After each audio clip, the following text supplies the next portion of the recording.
नमस्कार दोस्तों, आप सभी का एजू एकेडमी में स्वागत है। आज की इस वीडियो में हम सोशल मीडिया और युवा इस टॉपिक पर विस्तृत चर्चा करेंगे। हम सोशल मीडिया के सकारात्मक प्रभाव और नकारात्मक प्रभाव के विभिन्न पहलुओं पर चर्चा करेंगे और आपको बताएंगे कि सोशल मीडिया को लेकर आगे की क्या राह हो सकती है। तो चलिए शुरू करते हैं। हाल ही में इंस्टाग्राम और इसकी पेरेंट कंपनी फेसबुक को तब सार्वजनिक रोष का सामना करना पड़ा जब कुछ रिपोर्ट में बताया गया कि उनके उपयोग का युवाओं पर नकारात्मक प्रभाव पड़ रहा है। फेसबुक के व्हिसल ब्लोअर फ्रांसिस होगेन ने यह भी खुलासा किया कि बड़ी सोशल मीडिया कंपनियों द्वारा युवाओं की मानसिक स्वास्थ्य की तुलना में लाभ को उच्च प्राथमिकता दी जाती है। इन्होंने युवाओं पर ऐसे सोशल मीडिया ऐप्स और वेबसाइटों के प्रभाव को उजागर भी किया है। तो दोस्तों चलिए सबसे पहले हम सोशल मीडिया के पॉजिटिव इफेक्ट के बारे में चर्चा करते हैं, यानी सकारात्मक प्रभाव क्या पड़ता है। तो दोस्तों सबसे पहले संपर्क और संबंध, यानी फेसबुक और ट्विटर जैसे सोशल मीडिया मंच किशोरों और युवा वयस्कों को अपनेपन और स्वीकृति की एक भावना प्रदान करते हैं। ये बात LGBTQ जैसे समूहों के लिए विशेष रूप से सत्य है, जो अलग थलग या हाशिए पर मौजूद हैं। कोरोना महामारी के दौरान इसका सौतरफा प्रभाव स्पष्ट तौर पर नजर आया, जब इसने आइसोलेशन में रह रहे लोगों और परिजनों को आपस में जोड़ रखा। दोस्तों सेकंड नंबर, सकारात्मक प्रेरणा, यानी सोशल नेटवर्क सहकर्मी प्रेरणा का सृजन कर सकते हैं और युवाओं को नई एवं स्वस्थ आदतें विकसित करने के लिए प्रेरित कर सकते हैं। किशोर ऑनलाइन माध्यम से अपने लिए सकारात्मक रोल मॉडल भी ढूंढ सकते हैं। थर्ड नंबर पर नंबर आता है पहचान का निर्माण। दोस्तों ये बात सही है कि किशोरावस्था ऐसा समय होता है जब युवा अपनी पहचान को संपुष्ट करने और समाज में अपना स्थान पाने का प्रयास कर रहे होते हैं। सोशल मीडिया किशोरों को अपनी विशिष्ट पहचान विकास हेतु एक मंच प्रदान करता है। एक अध्ययन से पता चला है कि जो युवा सोशल मीडिया पर अपनी राय व्यक्त करते हैं वे बेहतर प्रगति यानी वेल बीइंग का अनुभव करते हैं। दोस्तों अगला है कि अनुसंधान। दोस्तों आपको स्पष्ट बता देता हूं कि मानसिक स्वास्थ्य विशेषज्ञों और शोधकर्ता सोशल मीडिया का उपयोग प्राय डेटा एकत्र करने के लिए करते हैं, जो उनके अनुसंधान में योगदान करता है। इसके अलावा थेरेपिस्ट एवं अन्य पेशेवर लोग ऑनलाइन समुदायों के अंदर परस्पर नेटवर्क स्थापित कर सकते हैं, जिससे उनके ज्ञान और पहुंच का विस्तार हो सकता है, जो कि यह एक सोशल मीडिया का पॉजिटिव इफेक्ट है। दोस्तों अभिव्यक्ति प्रदान करना, यानी सोशल मीडिया ने किशोरों को एक दूसरे के पक्ष में अपनी भावनाओं को अभिव्यक्ति करने का एक अवसर प्रदान किया है। सशक्त भावों, विचारों या ऊर्जा की अभिव्यक्ति और सदुपयोग से यह बेहद सकारात्मक प्रभाव उत्पन्न कर सकता है। दोस्तों गेटवे टू टैलेंट, यानी सोशल मीडिया आउटलेट छात्रों को अपनी रचनात्मक और विचारों को तटस्थ दर्शकों के साथ साझा करने और एक ईमानदार प्रतिक्रिया प्राप्त करने के लिए एक मंच प्रदान करते हैं। प्राप्त प्रतिक्रिया उनके लिए अपने कौशल को बेहतर ढंग से आकार देने की मार्गदर्शक बन सकती हैं, यदि वे उच्च कौशल को पेशेवर रूप से आगे बढ़ाना चाहते हैं। उदाहरण के लिए कोई फोटोग्राफर या वीडियोग्राफर अपने शॉट्स को इंस्टाग्राम पर पोस्ट कर शुरुआत करता है। कई युवा पहले से ही इसमें अपना कैरियर बना रहे हैं। रचनात्मक को बढ़ावा। दोस्तों ये बात सही है कि सोशल मीडिया युवाओं को उनके आत्मविश्वास और रचनात्मक को बढ़ाने में मदद कर सकता है। कैसे? तो ये युवाओं को विचारों की और संभावनाओं की दुनिया से जोड़ता है। ये मंच छात्रों को अपने मित्रों और अपने सामान्य दर्शकों के साथ जुड़ने के मामले में अपने रचनात्मक कौशल का प्रयोग करने के लिए प्रोत्साहित करते हैं। दोस्तों अंत में मैं आपको सोशल मीडिया का पॉजिटिव इफेक्ट बताऊं तो डिजिटल सक्रियता और सामाजिक परिवर्तन। आपको बता दें कि सोशल मीडिया समुदाय के अंदर प्रभाव उत्पन्न करने का एक माध्यम बन सकता है। ये उन्हें न केवल अपने समुदायों के अंदर बल्कि पूरे विश्व में आवश्यक विषयों से अवगत कराता है। ग्रेटा थनबर्ग युवा सक्रियता की ऐसी ही एक उदाहरण है। दोस्तों अब हम बात करते हैं सोशल मीडिया के नेगेटिव इफेक्ट, यानी सोशल मीडिया का नकारात्मक प्रभाव क्या पड़ता है। तो सबसे पहला, मानसिक स्वास्थ्य समस्याएं, यानी कई अध्ययनों में सोशल मीडिया के उपयोग और अवसाद के बीच घनिष्ठ संबंध पाया गया है। एक अध्ययन के अनुसार मध्यम से गंभीर अवसाद लक्षण वाले युवाओं में सोशल मीडिया का उपयोग करने की संभावना लगभग दुगुनी थी। सोशल मीडिया पर किशोर अपना अधिकांश समय अपने साथियों के जीवन और तस्वीरों को देखने में बिताते हैं। यह एक निरंतर तुलनात्मक की ओर ले जाता है, जो आत्मसम्मान और बॉडी इमेज को नुकसान पहुंचा सकता है और किशोरों में अवसाद एवं चिंता की वृद्धि कर सकता है।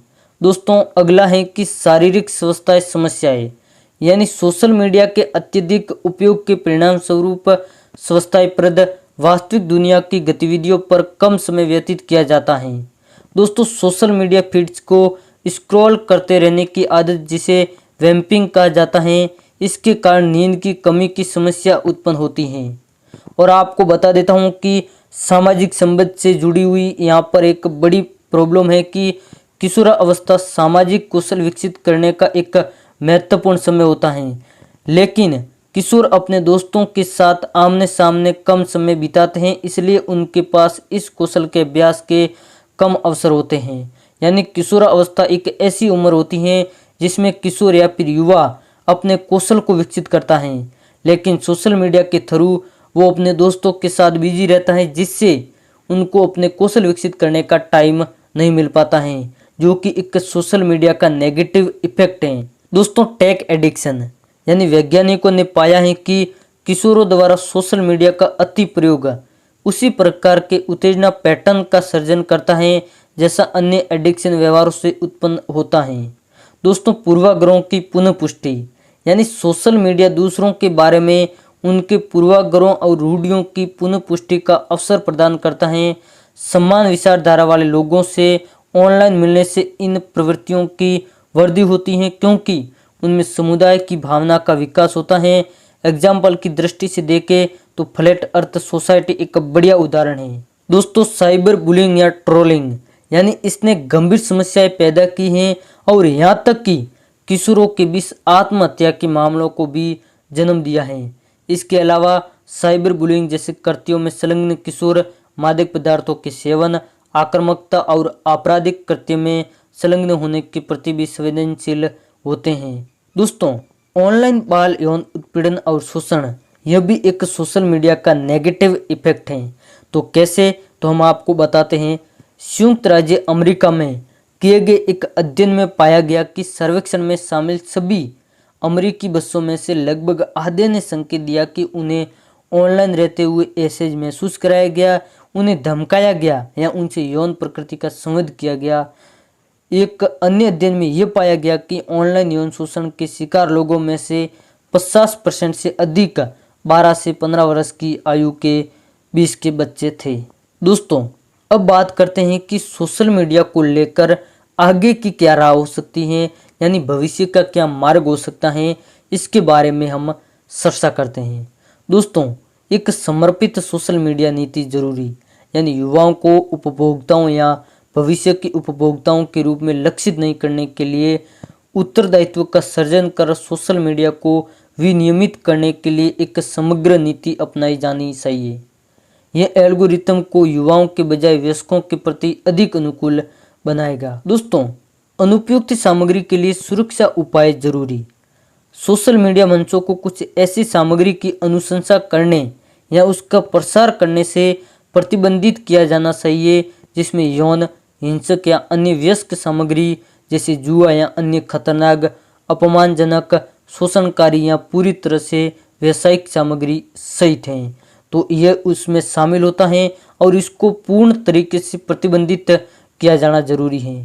दोस्तों अगर नैतिक रूपरेखा के मानक को देखें तो यह मानक तकनीकी कंपनियों के लिए डिजिटल डिस्ट्रैक्शन को रोकने, टालने एवं हतोत्साहित करने तथा नैतिक ह्यूमन लर्निंग को प्राथमिकता देने के सिद्धांत निर्धारित करने पड़ेंगे। दोस्तों डिजिटल साक्षरता, ये महत्वपूर्ण है कि भारत में विद्यमान डिजिटल डिवाइस को नज़रअंदाज नहीं किया जाए, विशेष रूप से शिक्षा के क्षेत्र में। युवाओं की सुरक्षा के नाम पर नीतिगत निर्णय का परिणाम यह नहीं होना चाहिए कि वंचित पृष्ठभूमि के युवा भविष्य के अवसरों से हाथ धो बैठे। दोस्तों, शासन और विनियमन यानी कंटेंट, डेटा स्थायीकरण, थर्ड पार्टी डिजिटल ऑडिट, सशक्त डेटा संरक्षण कानून आदि के लिए इन मंचों के अधिक उत्तरदायित्व हेतु सरकारी विनियमन भी आवश्यक है। दोस्तों, सोशल मीडिया मंचों की क्या भूमिका है? तो auto play session, push alert जैसे कुछ फीचर्स पर प्रतिबंध लगाना और इससे भी अधिक महत्वपूर्ण ऐसे उत्पादनों का सृजन करना जो युवाओं को लक्षित न करे। सामाजिक एजेंसियों की क्या भूमिका है? तो सोशल मीडिया उपयोग को नियंत्रित करने, सदुपयोग बनाने और सीमित करने के लिए माता पिता, शैक्षणिक संस्थानों और समाज को समग्र रूप से महत्वपूर्ण भूमिका निभानी होगी। पेरेंटल कंट्रोल फीचर के उपयोग स्क्रीन टाइम को सीमित करने, बच्चों के साथ लगातार संवाद करने और बाह्य गतिविधियों को बढ़ावा देकर इस लक्ष्य की पूर्ति की जा सकती है। दोस्तों, युवाओं पर डिजिटल तकनीक के प्रभाव का मूल्यांकन महत्वपूर्ण है, क्योंकि ये प्रभाव उनके वयस्क व्यवहार और भविष्य के समाजों के व्यवहार को आकार प्रदान करेंगे। ये जानना दिलचस्प होगा कि बिल गेट्स और स्टीव जॉब जैसे तकनीकी क्षेत्र के दिग्गजों ने अपने बच्चों की प्रौद्योगिकी तक पहुंच को गंभीरता से नियंत्रित रखा था। जैसा कि जीवन के अधिकांश विषयों पर लागू होता है, सोशल मीडिया के उपयोग में भी अति से बचने और उसका संतुलित उपयोग करने में ही समस्या का समाधान निहित हो सकता है। तो दोस्तों, अंत में उम्मीद करता हूँ कि ये वीडियो आपको पसंद आया होगा। अगर ऐसे ही वीडियो प्राप्त करना चाहते हैं तो आप हमारे चैनल को सब्सक्राइब जरूर करें। धन्यवाद।